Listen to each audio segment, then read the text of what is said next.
कहानी की शुरुआत होती है घने जंगल के बीचों बीच एक बड़ी नदी से, जहां जेफ नाम का एक आदमी अपने कुछ साथियों के साथ इसी नदी में आगे की तरफ बढ़ रहा होता है। ये लोग सांपों को पकड़कर उसे शहर में बेचा करते थे, लेकिन आज ये लोग जिस जगह सांप पकड़ने जा रहे थे वो जगह बहुत ज्यादा खतरनाक थी। यहाँ बोट का कैप्टन भी जेफ से कहता है कि जिस जगह तुम लोग जा रहे हो वो जगह श्रापित है और जहरीले सांपों से भरी हुई है, और मैंने सुना है कि वहाँ क्रिम्सन नाम का एक बहुत ही बड़ा एनाकोंडा रहता है। जो भी उस जगह पर जाता है वो एनाकोंडा उसे मार देता है। लेकिन जेफ मुस्कुराते हुए बोट के कैप्टन से कहता है कि बस तुम मुझे वहां तक पहुंचा दो, वहां तुम्हें तुम्हारे पैसे मिल जाएंगे और तुम अपनी बोट को लेकर वापस आ जाना। जेफ सांपों को पकड़ने का एक एक्सपर्ट शिकारी था और आज जेफ खास उस क्रिम्सन एनाकोंडा को पकड़ने के लिए इस जंगल में आया था। कुछ देर बाद ये लोग उस जगह तक पहुंच जाते हैं और यहाँ बोट का कैप्टन जेफ से ज्यादा पैसे मांगने की डिमांड करता है, क्योंकि ये एक बहुत खतरनाक जगह थी और यहाँ तक किसी को पहुंचाना एक बहुत ही बड़ा रिस्की काम था। जेफ भी इनकार नहीं करता और वो जेब से पैसे निकालकर उसे दे देता है। लेकिन जैसे ही बोट का कैप्टन पैसे लेने के लिए दोनों हाथ आगे बढ़ाता है, तब जेफ जानबूझकर पैसे नीचे गिरा देता है, जिसे खुशी खुशी बोट का कैप्टन उठाने लगता है। पैसे उठाने के बाद जब वो मुस्कुराते हुए जेफ की तरफ देखता है, तब जेफ उसके गले में चाकू घोंपकर उसे मार देता है और बेरहमी से उसका गला काटकर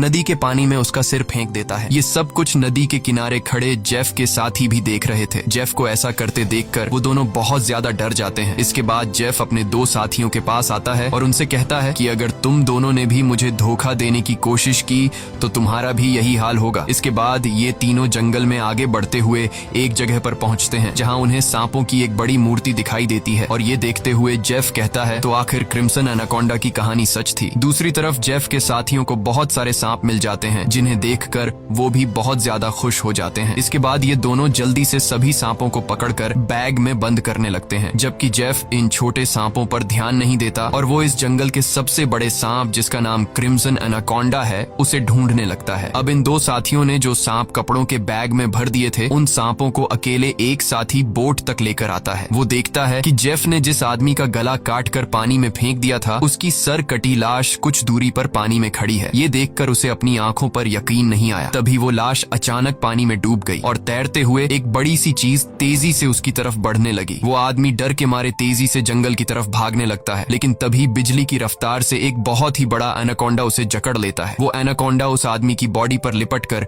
उसकी हड्डियां तोड़ देता है और अपना बड़ा सा मुंह खोलकर उसे खाने लगता है। दूसरी तरफ हम उस आदमी के दूसरे साथी को देखते हैं, जो सांपों से भरे एक बैग को लेकर जंगल में आगे की तरफ बढ़ रहा होता है। तभी वो अचानक एक जगह पर रुककर कुछ ऐसा देख लेता है जिससे वो बहुत ज्यादा डर जाता है। असल में उसने उसी बड़े एनाकोंडा की बॉडी को रेंगते हुए देख लिया था। जैसे ही वो एनाकोंडा एक पेड़ पर चढ़ रहा था, तो उसके पेट को देखकर साफ लग रहा था कि उसने किसी इंसान को जिंदा निगल लिया है। अब इससे पहले कि वो आदमी अपनी जान बचाकर भाग पाता, तभी वो एनाकोंडा उसके साथी की लाश को उगल देता है। इसके बाद वो सांप उस आदमी को भी पकड़ लेता है। वो सांप उस आदमी को जकड़कर जोर से दबाता है और पेड़ से लिपटकर उस आदमी को भी खाने लग जाता है। ये सब कुछ ही दूर से जेफ भी देख रहा होता है और ये देखकर जेफ अपने साथी को बचाने के बजाय खुश हो रहा था, क्योंकि जेफ भी यही चाहता था कि कोई उस सांप का चारा बन जाए और जब चारे को खाते समय सांप का ध्यान भटक जाए, तब जेफ सांप को बेहोश करके मार दे। इसके बाद जेफ अपना शॉटगन निकालकर सांप को बेहोश करने ही वाला था कि तभी अचानक जंगल के सभी जानवर और बर्ड्स शोर मचाने लगे, जिनकी आवाज सुनते हुए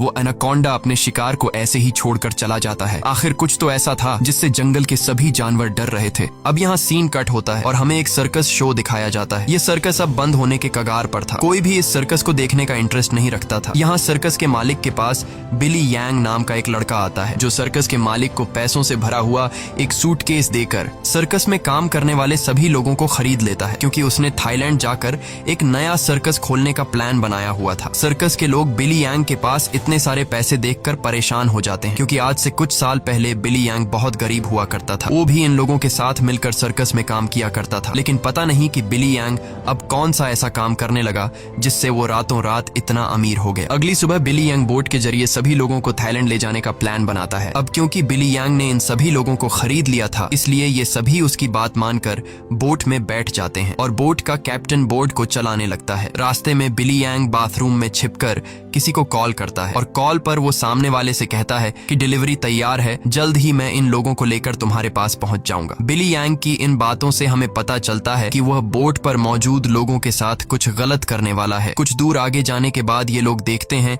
कि आगे का रास्ता बंद है, जहां लकड़ी और कई सारे कंटेनर्स रखकर किसी ने रास्ता रोक दिया था। तब बोट का कैप्टन कहता है कि हम दूसरे रास्ते से जा सकते हैं, लेकिन उस रास्ते से जाते हुए हमें थाईलैंड पहुंचने में बहुत टाइम लगेगा। इसलिए बिली यांग को कैप्टन का आइडिया पसंद नहीं आता। वो कैप्टन को धमकी देता है कि जो भी हो हमें वक्त पर थाईलैंड पहुंचना है, क्योंकि वहां हमारा शो है जिसके पैसे मैं एडवांस ले चुका हूं। अगर हमने शो नहीं किया तो हम बर्बाद हो जाएंगे। कैप्टन कहता है कि अगर तुम लोग लंबे रास्ते से नहीं जाना चाहते तो फिर हमारे पास यही एक रास्ता है। वह कहता है कि हम इन सारी चीजों को बॉम्ब से उड़ा देंगे और अपना रास्ता बनाकर यहाँ से निकल जाएंगे। बिली यांग को कैप्टन की बात ठीक लगती है और वो इसके लिए तैयार हो जाता है, लेकिन उन्हें पता नहीं था कि ये लोग कितनी बड़ी गलती करने जा रहे हैं। इसके बाद ये लोग कंटेनर्स के पास बॉम्ब रखते हैं और फिर उन्हें रिमोट से उड़ा देते हैं। ऐसा करने से उनका रास्ता तो साफ हो गया, लेकिन धमाके की वजह से ढेर सारे सांप उनके बोट पर गिर जाते हैं, क्योंकि उन सभी कंटेनर्स में सांप भरे थे। डर के मारे ये लोग यहाँ वहाँ भागने लगते हैं। अब पूरी बोट सांपों से भर चुकी थी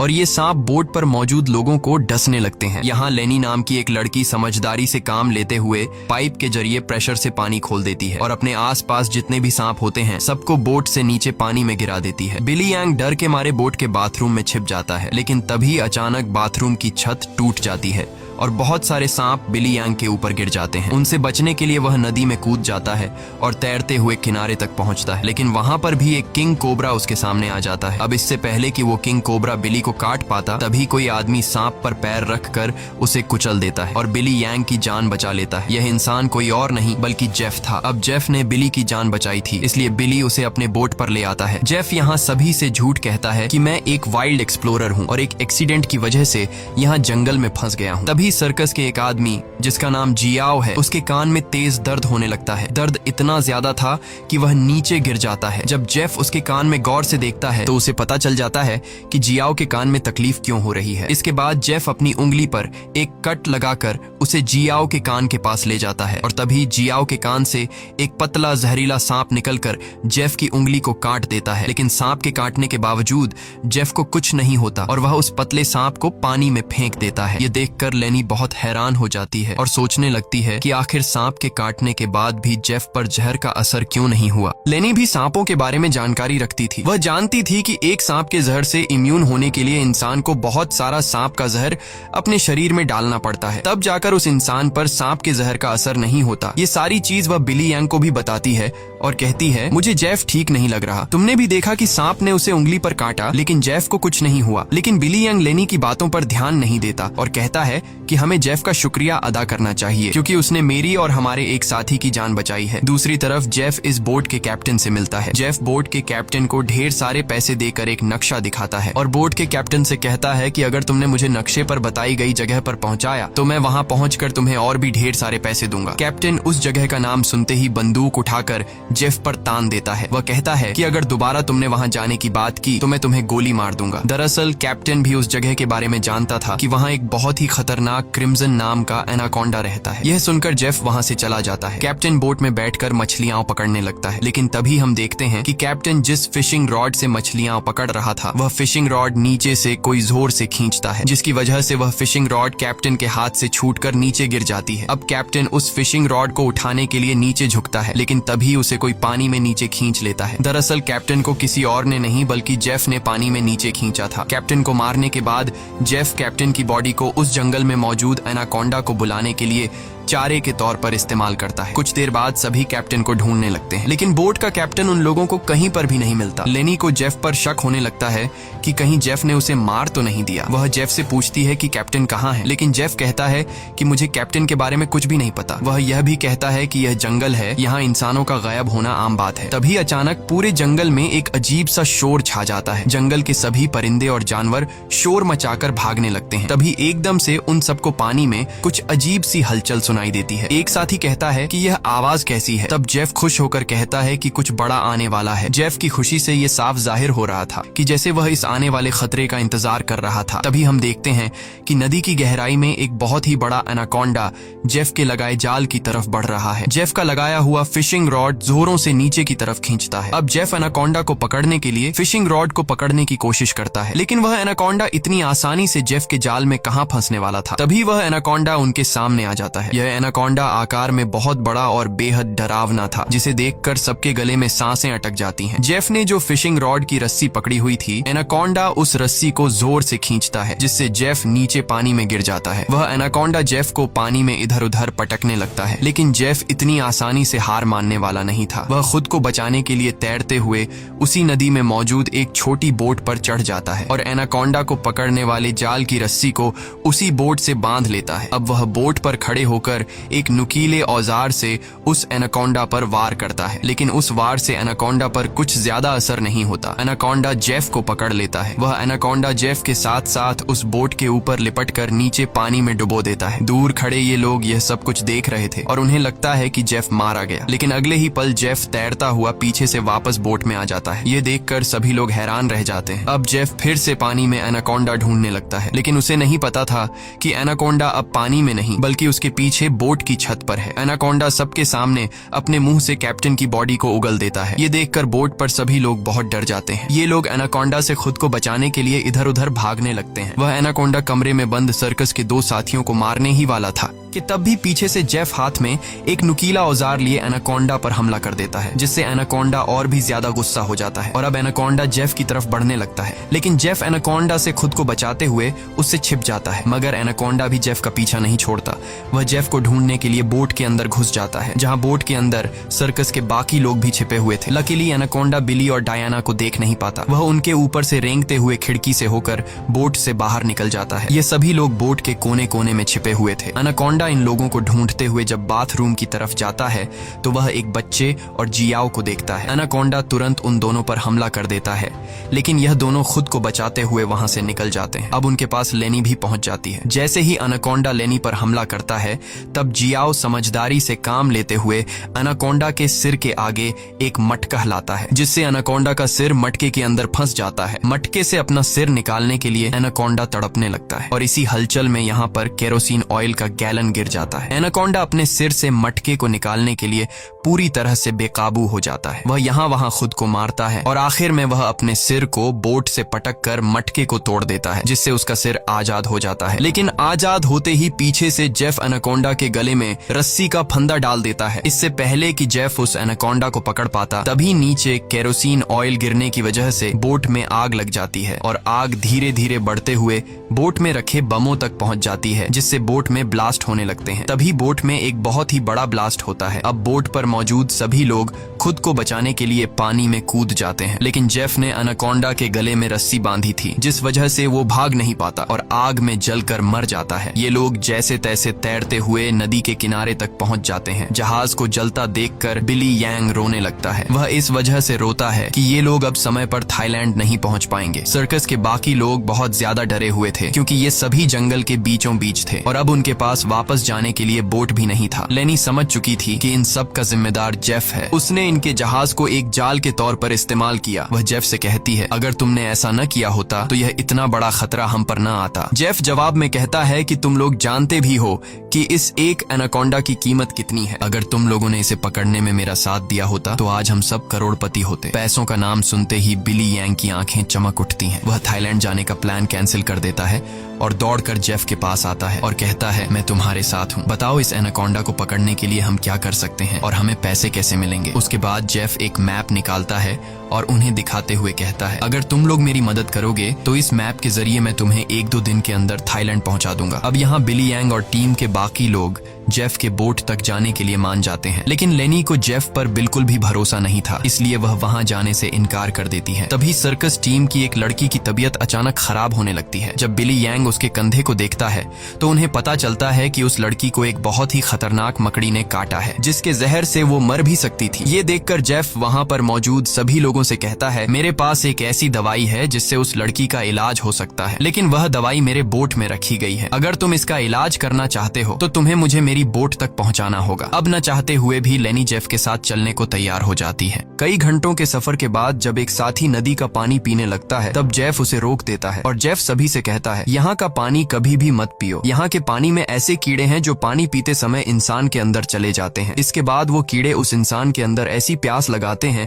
कि वो पानी पीते पीते खुद को नदी में डुबाकर मार देता है। रास्ते में इन लोगों को भूख लग जाती है। तब जेफ पास के पत्थरों से एक सांप पकड़ता है और फिर ये लोग सांप का जहर निकालकर उसे पकाते हैं और उसे खाकर गुजारा करते हैं। इसके बाद ये लोग फिर से अपना सफर जारी रखते हैं। कुछ देर बाद रात हो जाती है। रात को ये लोग पहाड़ के एक सुरंग में रुकते हैं जहाँ ये लोग आग जलाते हैं और जेफ साइड पर बैठा अपनी मैप पर बने हुए एनाकोंडा को देख रहा था। जेफ उस समय के बारे में सोचता है जब वो एनाकोंडा उसके सामने आया था। वो एनाकोंडा जेफ को मारने ही वाला था, लेकिन जेफ समझदारी से काम लेते हुए एक लकड़ी की बॉक्स में खुद को छुपा देता है। वो बॉक्स एक ढलान में रखी हुई थी, इसलिए जेफ बॉक्स को धक्का देकर रगड़ते हुए नीचे नदी तक पहुंच जाता है। अब जेफ इस बॉक्स से खुद को निकालने की कोशिश तो करता है, लेकिन बदकिस्मती से जेफ उस बॉक्स में हमेशा के लिए बंद हो गया और काफी समय तक जेफ उसी बॉक्स में फंसा रहा। इसके बाद ये लोग आते हैं। इन लोगों ने रास्ता खोलने के लिए डायनामाइट लगाकर कंटेनर तोड़ दिए, जिसमें से जेफ बाहर निकल गया और उनके साथ मिल गया। सीन फिर से प्रेजेंट में आता है जहाँ जेफ इस मैप को देख रहा था। तभी बिली यांग उसके पास आता है और कहता है, तुम उसी एनाकोंडा को पकड़ना चाहते हो ना? जेफ कहता है, हाँ, ये एक बहुत ही बड़ा एनाकोंडा है, एक ऐसा एनाकोंडा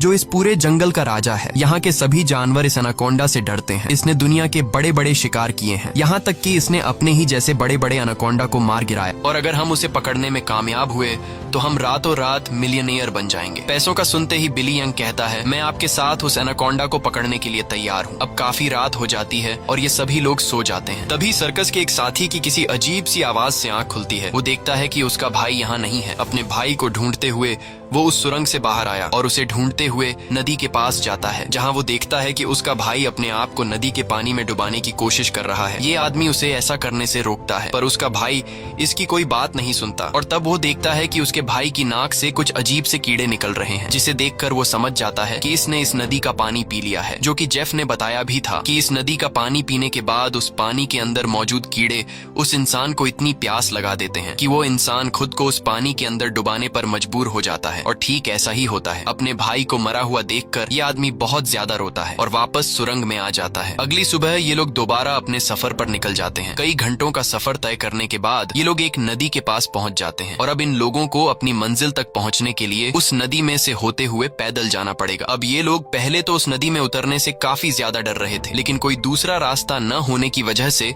मजबूरन इन लोगों को उस नदी में उतरना पड़ता है। थोड़ा ही आगे जाने के बाद अचानक एक लड़का नीचे की तरफ इशारा करता है और हम देखते हैं कि इन लोगों को एक बड़े एनाकोंडा ने चारों तरफ से घेर लिया है। इनका एक साथी जिसका भाई रात को ही मरा था, वह डर के मारे सबके पीछे आ रहा था, लेकिन तभी पीछे से एक बड़ा एनाकोंडा उस पर हमला कर देता है और उसे बुरी तरह से जकड़ लेता है। लेनी उसकी मदद करने के लिए आगे बढ़ती है, पर वह ज्यादा कुछ नहीं कर पाती, क्योंकि उसके पहुंचने से पहले ही एनाकोंडा उस आदमी की हड्डियों को तोड़ चुका था और फिर वह एनाकोंडा उस आदमी को अपने साथ पानी में डुबा देता है। अब ये लोग अपनी जान बचाने के लिए नदी में आगे की तरफ भागने लगते हैं। कुछ देर बाद आखिर ये सब लोग जेफ की बोट तक पहुंच जाते हैं, जहां जेफ अपने वादे के मुताबिक उन लोगों को उस लड़की के लिए एंटीडोट दे देता है जिसे कंधे पर जहरीली मकड़ी ने काटा था। अब यहाँ से थाईलैंड की जमीन भी काफी करीब थी और ये सभी थाईलैंड जाने के लिए निकलते हैं, लेकिन तभी जेफ उन लोगों को रोक देता है। दरअसल जेफ इसलिए इन लोगों को इस जगह पर लाया था ताकि वो इन लोगों को चारे की तरह इस्तेमाल कर सके। जेफ उन सब लोगों से कहता है कि मैं तुम सब लोगों को वादे के मुताबिक सही सलामत यहाँ तक ले आया हूँ, लेकिन अब तुम लोगों को भी अपना वादा पूरा करना होगा, तुम्हें मेरी मदद करनी होगी। तब वो छोटा बच्चा जेफ से कहता है कि अगर तो तुम्हारी ये मदद उस एनाकोंडा से जुड़ी है तो हम तुम्हारी कोई मदद नहीं करेंगे। इनकी ये बातें सुनते ही जेफ अपनी बंदूक निकाल लेता है और बिली यांग भी चाकू निकालकर